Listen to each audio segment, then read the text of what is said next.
La Terra Alta es una pequeña porción de Cataluña circundada a medias por el Ebro. Su interior está repleto de sierras y terraplenes. Donde se acaba cada sierra se abren engañosos valles. En verano el calor desalienta a los pájaros y en invierno el frío es devastador. Aquí, desde el 25 de julio hasta el 13 de noviembre de 1938, dos ejércitos van a librar la mayor batalla que nunca haya tenido lugar en España.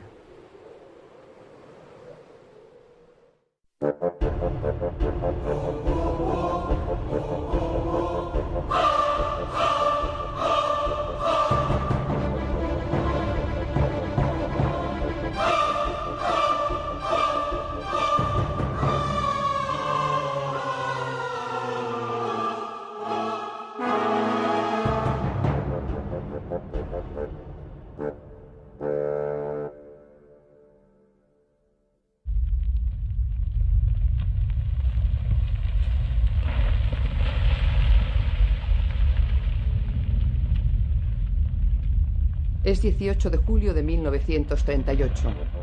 Hace 2 años que se produjo una sublevación militar contra el gobierno electo republicano. Y España está sumida en una terrible guerra civil. Manuel Azaña, presidente de la República, recuerda en este día que el alzamiento se convirtió en guerra por el empeño de alemanes e italianos en sostener a los rebeldes. Y envía un mensaje de paz, piedad y perdón. Azaña da por sentado que la República no puede ganar la guerra y piensa que hay que acabarla mediante un compromiso basado en esos 3 conceptos. Los rebeldes, tras 28 meses, ocupan una parte considerable de España y sus fuerzas más escogidas amenazan Valencia tras haber cortado en marzo la zona republicana en 2. La República vive horas angustiosas. El socialista Juan Negrín es el presidente del Consejo de Ministros republicano y no piensa como Azaña. Lleva poco más de 1 año en el cargo y desde hace unos meses ostenta también la cartera ministerial de la guerra. En su gabinete, en el que están representadas todas las sensibilidades republicanas, los comunistas son sus más firmes aliados. Ellos y Negrín quieren convencer a los gobiernos democráticos de que la República no ha perdido la guerra. Y sostienen que habría que tratar de prolongarla hasta que se produzca el conflicto europeo que parece inevitable, dada la actitud de Hitler, que hace poco se anexionaba a Austria. En este caso, su lucha quedaría enmarcada en un contexto de democracia contra fascismo.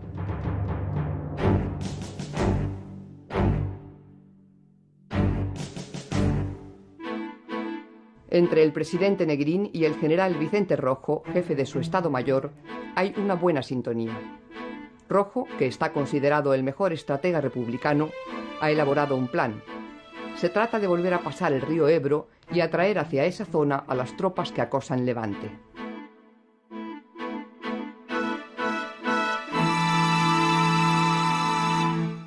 En Burgos, Francisco Franco celebra el 2º aniversario de su alzamiento. Ese día es nombrado capitán general de los ejércitos de tierra, mar y aire, según se dice, para rendir tributo de justicia a quien, por designio divino y asumiendo la máxima responsabilidad ante su pueblo y ante la historia, tuvo la inspiración, el acierto y el valor de alzar a la España auténtica contra la antipatria.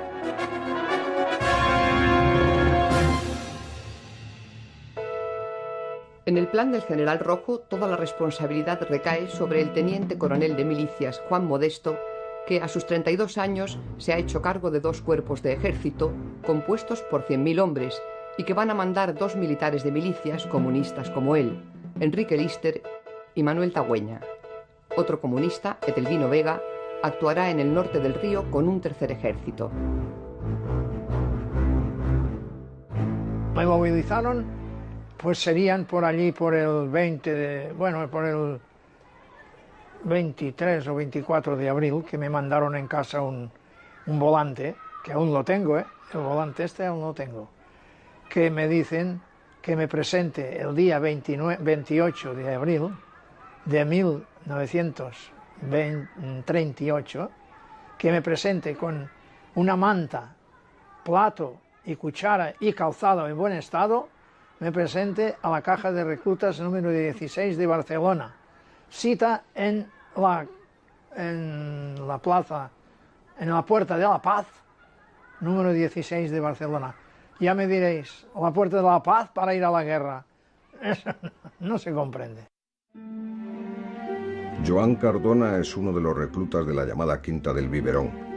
A él y a sus compañeros les ha visitado Lister, al que han oído decir: son muy jóvenes todavía, pero si no hay otros, ¿qué le vamos a hacer? Luego les ha hecho un breve discurso. Todavía no estáis listos para combatir. Espero que a no tardar estéis en condiciones. Hay que poner el máximo interés en la instrucción porque de no ser así, moriréis como piojos.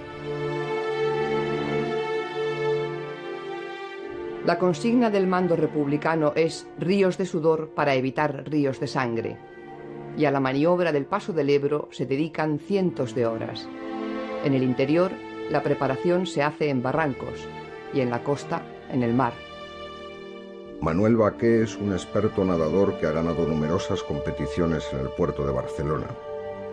A él le ha tocado en suerte enseñar a los muchos reclutas que desconocen esa técnica. Sobre todo son campesinos, gente de tierra adentro. Desde las 8 de la mañana hasta las 2 de la tarde estaban montando los puentes y montando las pasarelas, replegándolos y mirando el horario al mismo tiempo.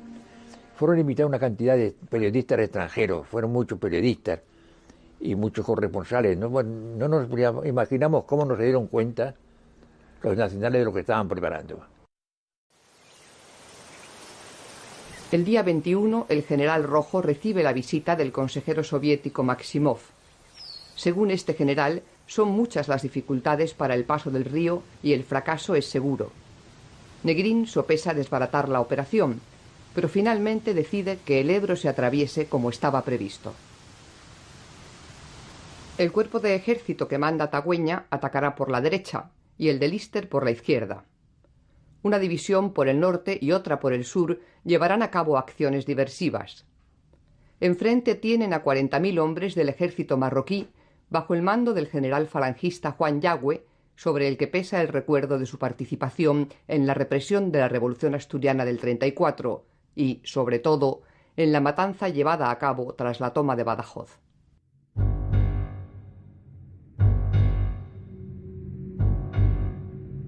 La noche del 24 al 25 de julio no hay luna y hace un calor atosigante.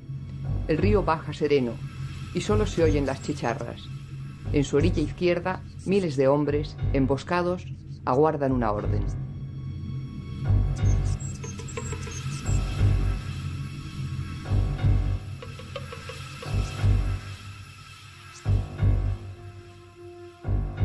Gregorio Martínez es un veterano que tiene la teoría de que el miedo sabe a metal. Y ahora la boca le sabe a metal, en los minutos interminables que preceden el salto que van a dar. Está en transmisiones y marchará detrás de los hombres que abren el camino y son segados por la metralla. Hombres ligeros de equipaje, con una manta, un fusil, 5 granadas de mano y las cartucheras con 50 proyectiles. Aldo Jourdan es un cocinero francés. Está apostado a la orilla del río, frente a Amposta, a la espera de órdenes. A sus pies le parece sentir, como todas las noches, que se mueven sin cesar las ranas y las culebras que desprenden un olor insoportable. Nadie les ha informado de que el asalto que van a protagonizar contra los temidos tiradores de Izni que tienen enfrente es lo que los militares llaman un ataque de diversión. Y yo allí, en la orilla del río, fumando 2 cigarros, me marcho y ya estaban las barcas formadas todas, con gente ya, y ya digo, ya estamos listos. Y voy a estar con el capitán que estaba en la fábrica de productos químicos, que estaba allí pegado, y le dije, capitán, ya tenemos a Santiago encima, le digo yo, como era la fiesta de mi pueblo. En la Mola de San Pau, a unos 9 kilómetros de la orilla, está el puesto de mando de Modesto.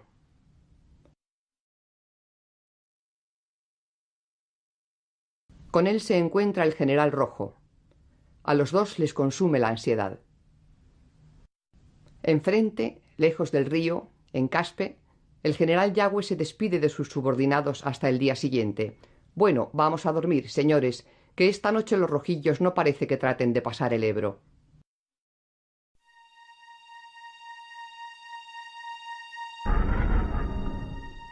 Al norte el terreno es complicado. Hay que bajar las barcas por barrancas y echarlas al agua sin hacer el menor ruido. A las 12:15, el comandante Alonso, siguiendo la orden de que los jefes vayan por delante, sube a una de ellas con 7 hombres. Lanza un escueto «adelante» y los remeros hunden con mucha suavidad las palas en el agua. En pocos minutos pasan los escasos 100 metros del curso. Son los primeros de los casi 100.000 que lo harán en las horas siguientes.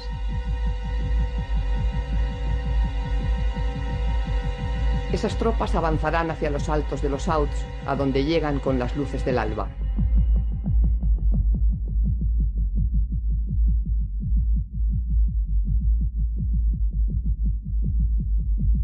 Es un terreno árido, donde apenas hay lugar para el refugio. Y los franquistas reaccionarán tan rápidamente que las tomas de Fayón y Mequinenza resultarán imposibles.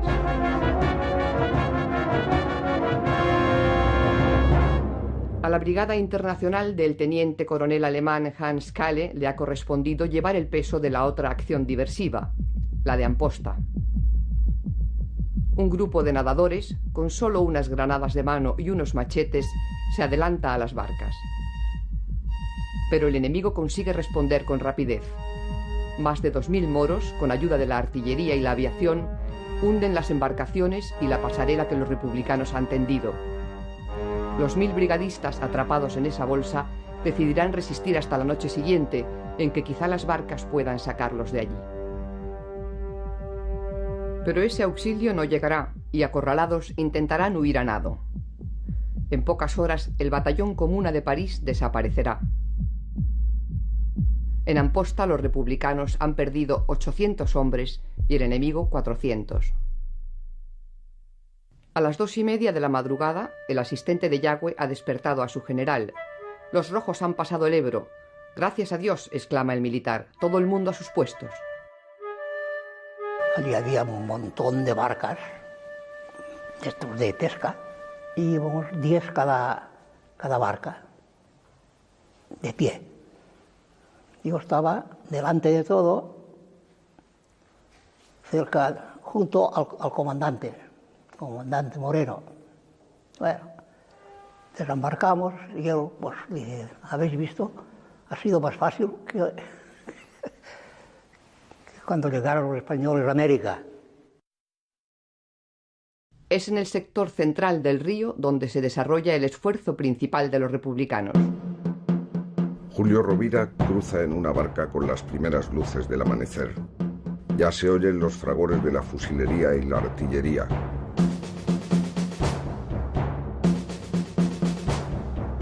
Un avión de reconocimiento pasa sobre sus cabezas.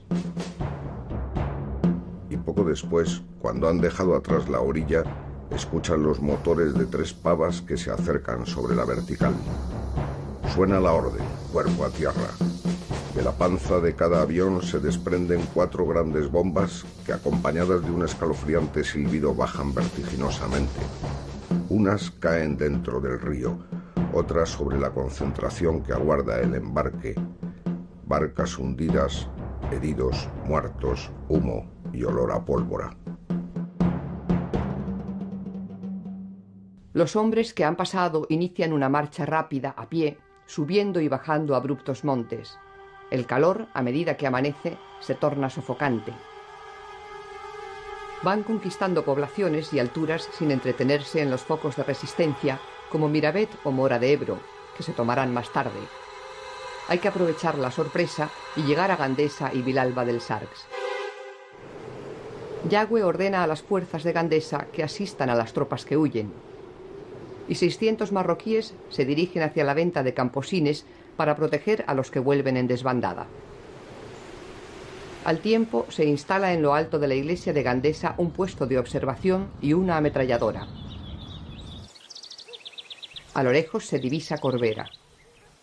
La Guardia Civil recluta a los paisanos para llenarse a costerreros y cavar trincheras. Hacia Gandesa y Vilalba, en trenes y en camiones, corren tropas de refuerzo. Hay que detener allí el envite republicano. En Caspe, el general Quindelán, jefe de la aviación franquista, ordena a sus pilotos destruir los medios de paso. Españoles, alemanes e italianos se dividen el río. Poco después, 300 aviones, durante 8 horas, comienzan los bombardeos sin más oposición que la de las baterías antiaéreas. La aviación republicana, sin justificación alguna, no hace acto de presencia. Nosotros los primeros bombardeos en el Ebro los tuvimos ya en formación para la Fatarella, que allí venían los aviones y empezaban, y nosotros por orden del comandante, nos teníamos que echar a la cuneta, todos bien protegidos en la cuneta, porque los aviones pasaban por allí. No podías estar en la carretera, porque pasaban los aviones y te matrellaban, entre metrallar y darte allí un susto con aquellas bombas que tiraban. Allí fue el primer bombardeo que vi, que nos dejaron sordos de tanta bomba y tanta cosa, pero no pudieron con nosotros. Al tiempo, el mando franquista decide abrir las presas de Camarasa y Tremp para que la subida del nivel arrastre los puentes provisionales. Además, se echan al agua troncos con cargas explosivas que detonen por contacto. Gregorio Martínez escucha los gritos que surgen. El agua se sobrepone a su cauce y salta todos los obstáculos de las orillas. Choca con los muros de las riberas y los echa abajo. Carros, camiones y caballos que relinchan desesperados desaparecen en la corriente. Los troncos, que llevan explosivos adosados, chocan contra los apoyos de las pasarelas. Los puentes caen y con ellos hombres, cajas de municiones, piezas de artillería, camiones. El día 25 de julio está finalizando cuando Modesto hace balance para el general Vicente Rojo. Han pasado todos los que tenían que pasar. Tagüeña ve llegado el momento de que se traslade su puesto de mando al túnel de Ascó, en la otra orilla, y que cruce también la División 16, pero Rojo y Modesto le convencen de que es prematuro. Esa decisión y la ausencia de la aviación republicana harán que la ofensiva sobre Gandesa fracase.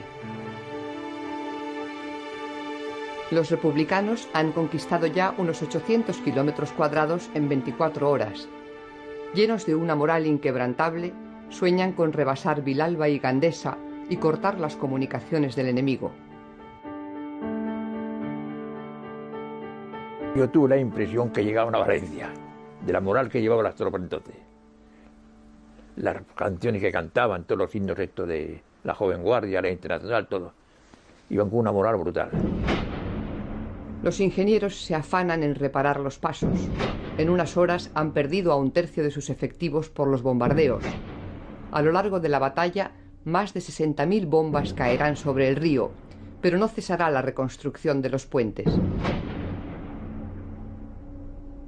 Por el puente de campaña se construía con una especie de grúa que se iba avanzando, se clavaba con unos piquetes, se clavaban en el fondo del río, sobre esos piquetes se establecían unas tablas, se seguía avanzando, se volvía a poner otro piquete y así, piquete a piquete se iba avanzando.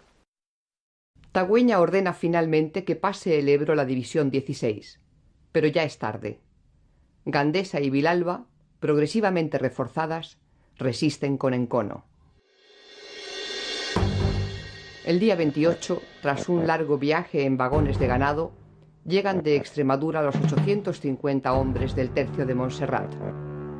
El sueño les vence al entrar en Vilalba y se dejan caer contra los muros mientras escuchan los disparos que se cruzan junto al cementerio, exactamente igual que en Gandesa, por donde han pasado hace un rato.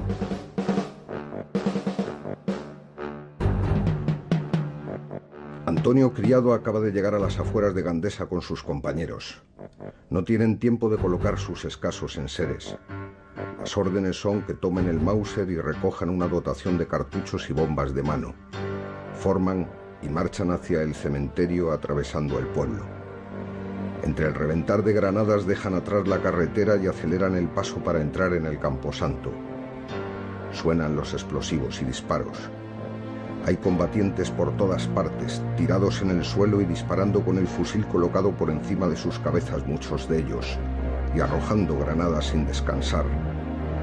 Criado ve las siluetas de los enemigos y hombres caídos en torno a las tumbas, algunos de ellos pidiendo auxilio.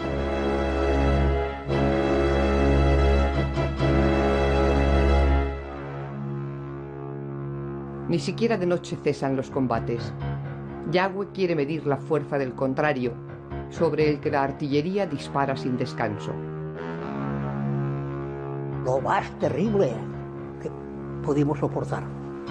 Pues no nos mataron a nadie.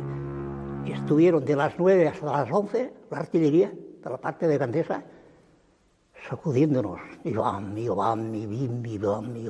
venga.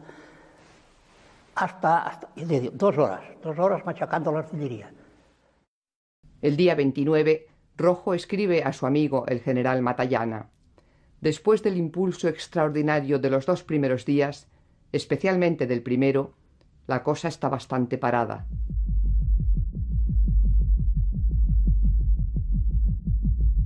Poco antes del amanecer del día siguiente, en la zona de Vilalba, los requetés, desplegados en el cruce de 4 camins, reciben el primer asalto contra sus puestos. Eloy Gabaldá acaba de tomar posición cuando empieza el ataque. Es una lucha a base de bombas de mano, en la que el enemigo está a unos 60 metros. Hoy termina el mes de julio. Para el general Rojo está claro que es preciso cambiar el rumbo de la batalla y pasar a la defensiva.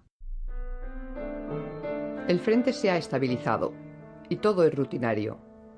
El castigo de la artillería, los asaltos, los cadáveres sin recoger, el calor, la sed, el polvo. La fijación de posiciones permite que se puedan empezar a hacer algunos relevos.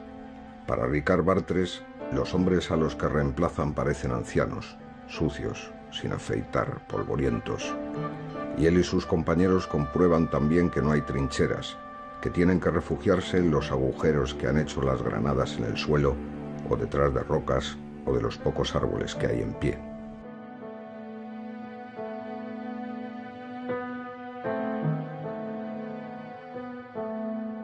Yo tenía que andar agachado, porque no podía, tenía los pies ya todos en carne viva. Y tenía que andar como un animal, con las piernas, con los brazos y las piernas, porque los pies los tenía infectados todos de esto. Yagüe ha instalado un puesto de observación en el Col del Moro y Franco se presenta el 2 de agosto para hacerse cargo de las operaciones. Entre sus generales hay algunas discrepancias. Todos coinciden en que se ha conseguido detener el avance enemigo y en que lo primero es liquidar la bolsa de Fayón-Mequinenza, al norte, donde en 20 kilómetros cuadrados está acorralada una división republicana. Pero, ¿qué hacer después? Lo más eficaz sería fijar a los 2 cuerpos de ejércitos republicanos y emprender una ofensiva desde Lérida hacia Barcelona.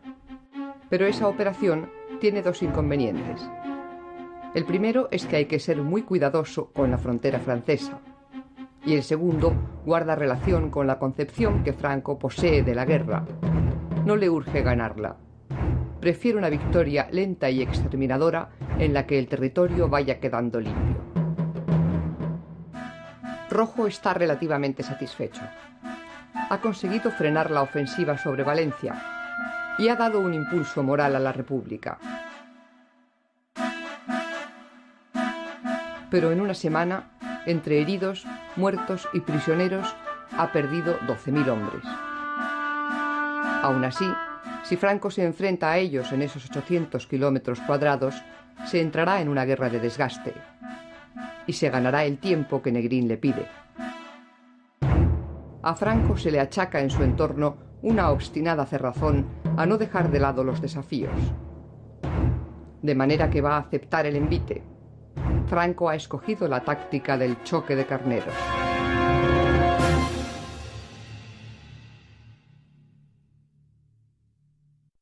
En esta primera semana de batalla, el ejército republicano se ha agotado cuando se han agotado su audacia, su rapidez y su sorpresa. Y la iniciativa ha cambiado de bando. Ahora los republicanos solo piensan en defenderse, y Franco no desea otra cosa más que atacar. Ricard Bartres, que estaba harto de marchas, comienza una vida estática en la que el único compañero es el fusil y el paisaje delante de sus ojos es siempre el mismo. Los combatientes no tienen trincheras y pasan las horas tumbados, agazapados, para que el enemigo no pueda verles. De noche llegan los suministros y los furrieles acortan todo lo que pueden el proceso de servirles la comida caliente porque temen una explosión o un disparo. Y de lavarse, ¿para qué hablar? Los piojos comienzan a hacerse dueños de los cuerpos.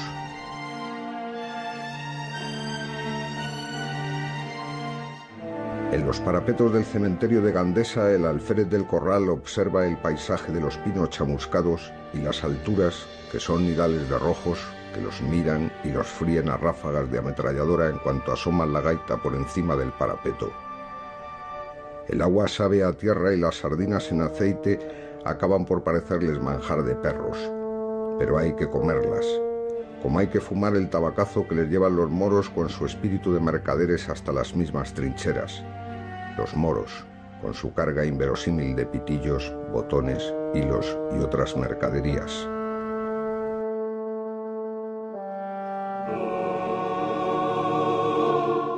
La bolsa republicana de Fayón-Mequinenza no tiene, según Tagüeña, ninguna solidez. Es una zona desierta y su conexión con la retaguardia depende de barcas y una pasarela de corcho muy frágil. Resistir allí solo tiene un motivo: distraer fuerzas enemigas. Eso es lo único que justificará el sacrificio que esa división va a sufrir en las próximas horas.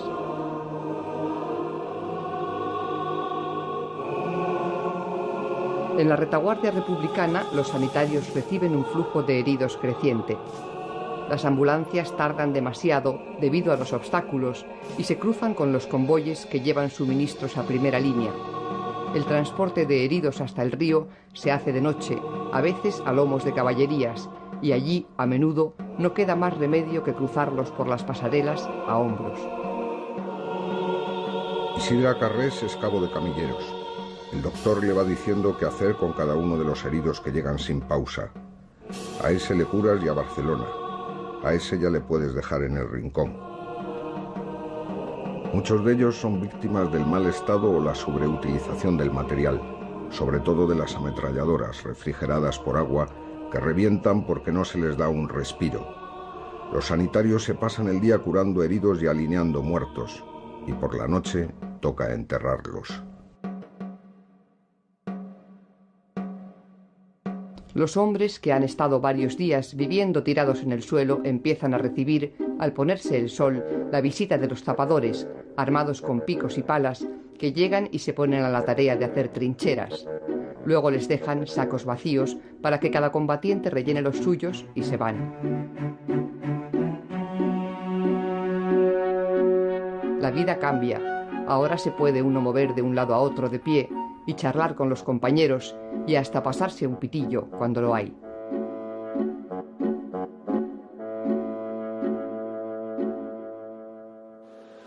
A las 8 de la mañana del 6 de agosto, Franco da orden de atacar la cabeza de puente de Fayón-Mequinenza.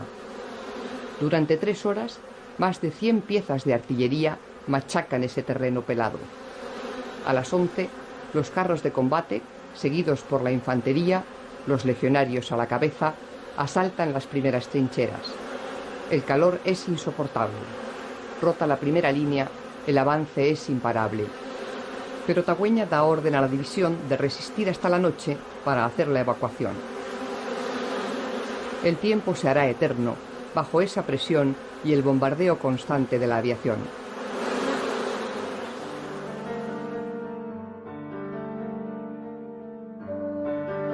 Al anochecer, por medio de barcas y pasarelas de corcho, lo que queda de la división cruza el Ebro.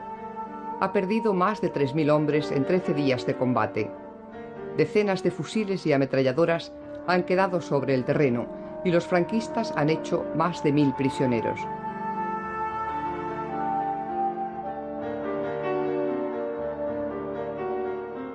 En los fondos de los barrancos de los Hauts hay cadáveres por todas partes, ennegrecidos como si les hubieran quemado la cara con un soplete.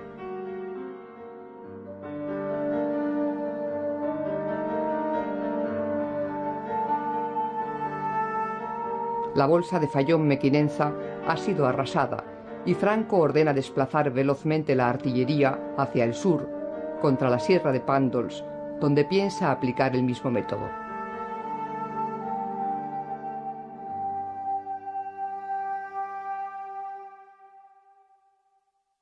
Los ingenieros franquistas vuelven a abrir las compuertas del río para dificultar el paso de refuerzos y suministros a ese nuevo objetivo. 2 brigadas reciben el impacto de la crecida cuando están a mitad de cruce y muchos de sus hombres mueren ahogados. Entonces se soltaron las presas de Camarasa y de Tren y claro, arrastraron totalmente todo, subió la corriente del río varios metros y claro, se llevó por delante todo, pues además había tablones, había muchos árboles, muchos materiales, incluso explosivos. Se llevó por delante no solamente la pasarela, se llevó los puentes también, y el puente de Montones que estaba al norte de Mora de Ebro.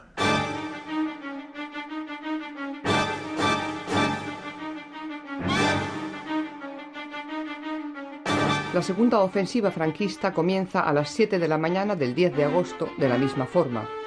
100 baterías disparan durante 3 horas sobre las cotas de la sierra. Los hombres de Lister que la defienden no han podido construir ninguna fortificación en ese terreno.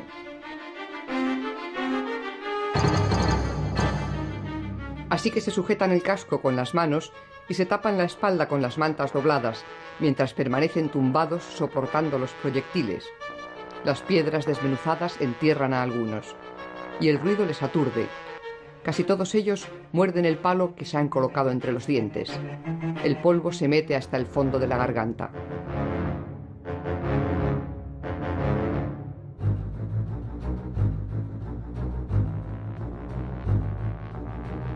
Cuando revienta la última granada, los hombres de la 4ª División de Navarra comienzan el asalto. Hay unos segundos de silencio, quebrados solo por el griterío de la tropa y las órdenes de los oficiales.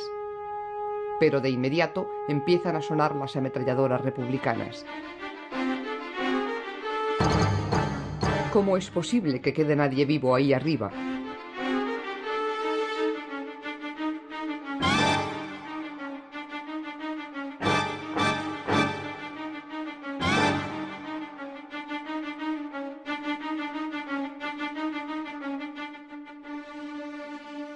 Un día tras otro, y antes de los ataques de infantería, se suceden los fuertes castigos de artillería y las numerosas pasadas de la aviación, que arrojan bombas de hasta 500 kilos.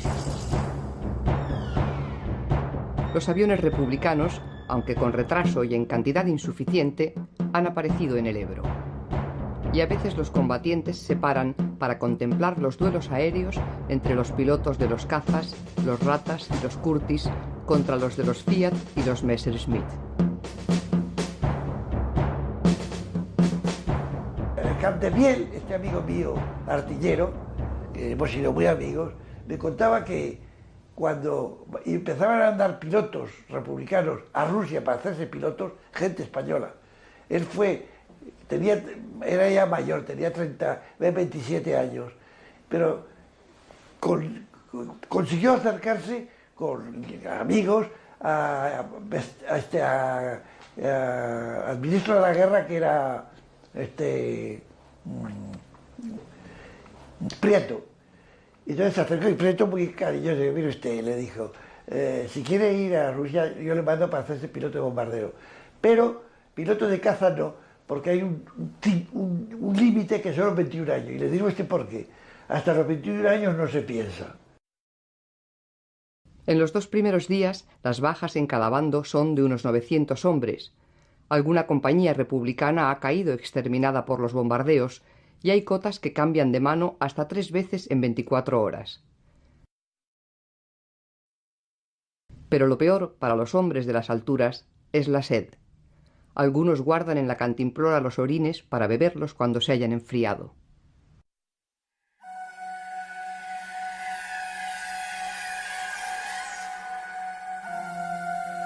Robert Payne forma parte de un grupo de corresponsales que visita el frente. Modesto les recibe en su puesto de mando. Por la noche contemplan desde lejos la silueta de la sierra de Pándols. De pronto la cima de la montaña se inflama. Es algo tan inesperado que todos se quedan con la boca abierta.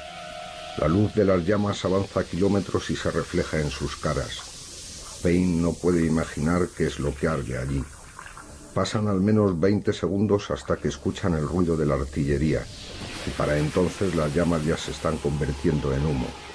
La montaña parece estar viva.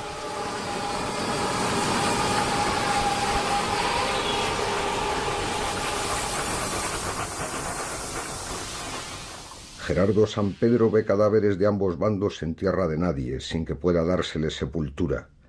Algunos heridos le piden agua o le ruegan que le remate de un tiro. San Pedro y los suyos no pueden hacer nada por ninguno de ellos porque están destrozados. Los heridos agonizan entre los muertos que hieden de forma insoportable.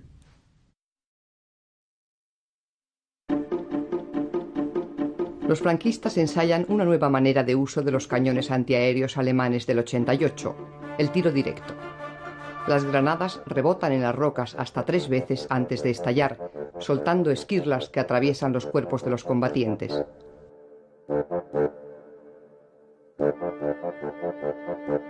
Santiago Álvarez, comisario del Quinto Cuerpo, hace pública una severa orden.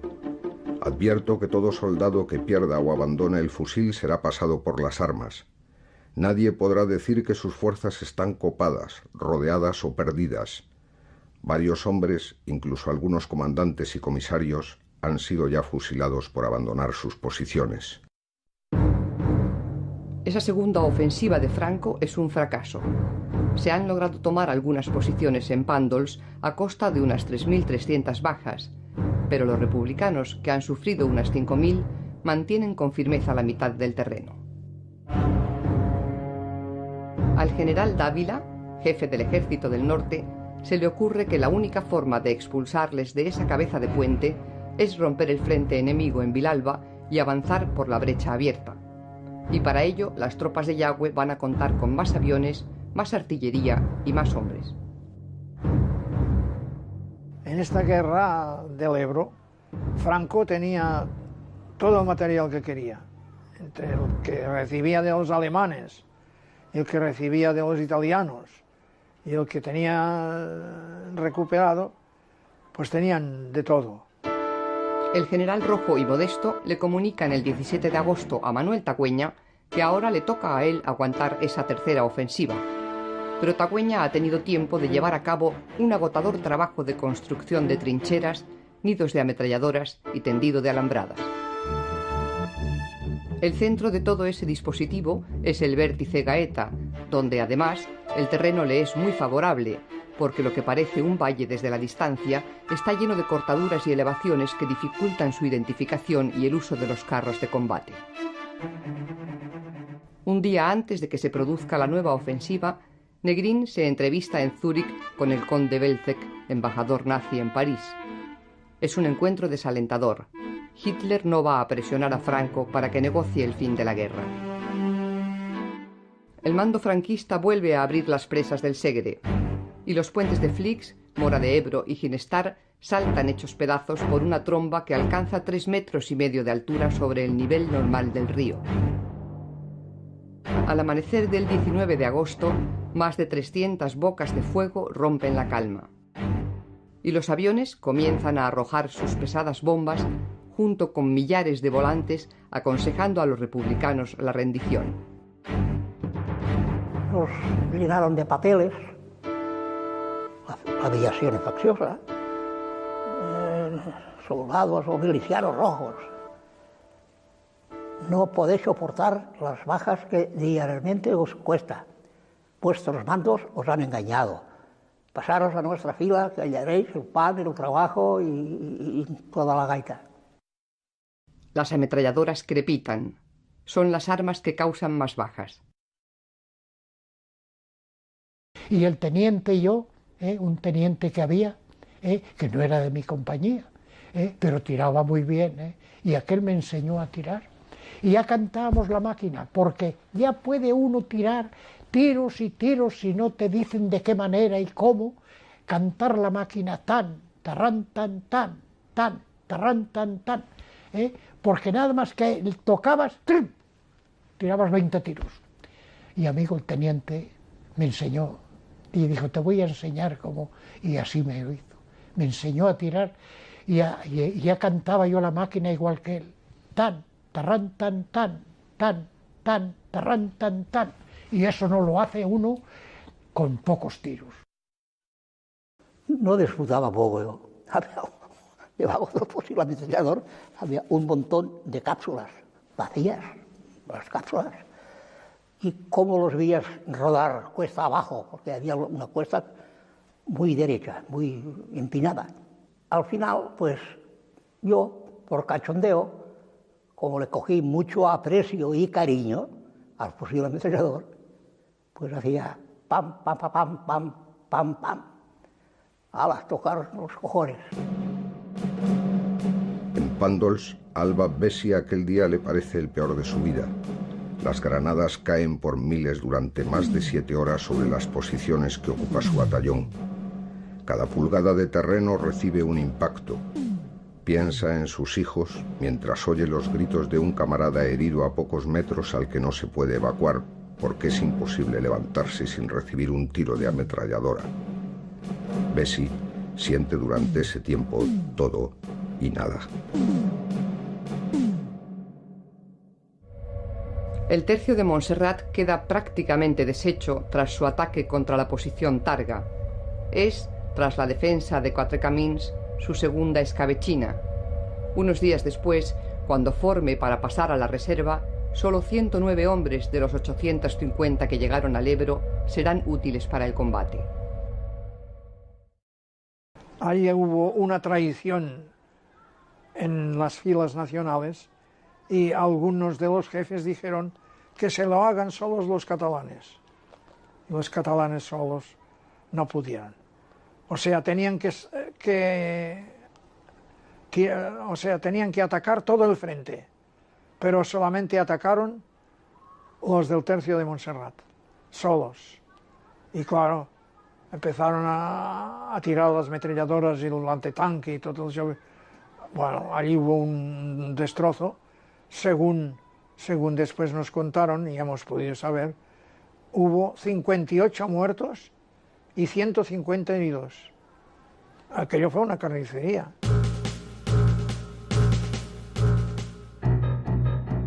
Pero los franquistas consiguen finalmente tomar algunas cotas, la posición Targa y el vértice Gaeta, donde Tagüeña ha tenido su puesto de mando.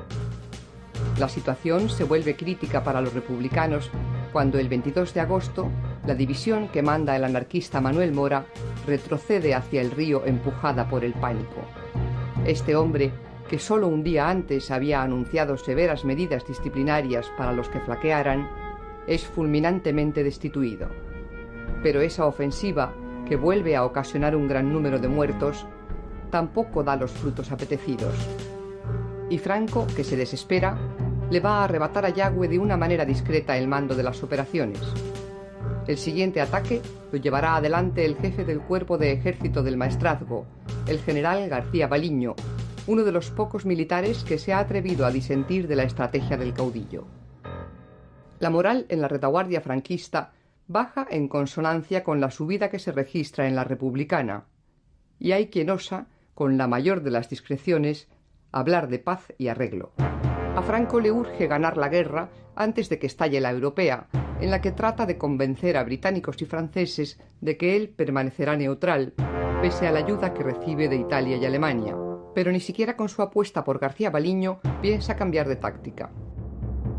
El conde Chano, cuñado de Mussolini, escribe en su diario: «Profetizo la derrota de Franco. Este hombre o no sabe cómo hacer la guerra o no quiere». En esta tercera ofensiva, las bajas de uno y otro bando se cifran en unas 8.000, y solo para avanzar algo más de 3 kilómetros en profundidad. El lema de la artillería vence y la infantería ocupa, que fue el del ejército francés en Verdún, no parece dar sus frutos. Mataron a mucha gente nuestra, a mucha, que subían a coger las trincheras y se quedaban los tiros cortos y mataron a la infantería nuestra cantidad. Y allí todos estaban todos mezclados, los rojos y los nacionales, muertos y heridos. Los mandos republicanos han sido mucho más brillantes. En primer lugar, tienen en este lado del río suficientes suministros ocultos en los túneles del ferrocarril. En segundo lugar, la defensa está montada de modo que una rotura del frente en un punto no provoque un colapso. Y en tercer lugar, aprovechan el terreno. Los hombres se protegen de los ataques artilleros refugiándose en contrafuertes y parapetos y esperan a que pase el diluvio de bombas. Luego salen y vuelven a colocar sus ametralladoras y sus morteros en posición. Y además está la moral, de la que presumen los comunistas, de contar allí con la flor y la nata de su 5º regimiento. En el Col del Moro, Franco, que sigue cada asalto con sus binoculares, se considera un incomprendido por algunos de los suyos. En 35 kilómetros tengo encerrado lo mejor del ejército rojo. Solo parece importarle eso, aplastar a esa élite a costa de las miles de bajas que pueda sufrir. Pero también Negrín está dispuesto a perder las vidas que sean necesarias si con ello gana tiempo hasta que se desencadene el inevitable conflicto europeo. La sangría de esa batalla, pues, debe continuar.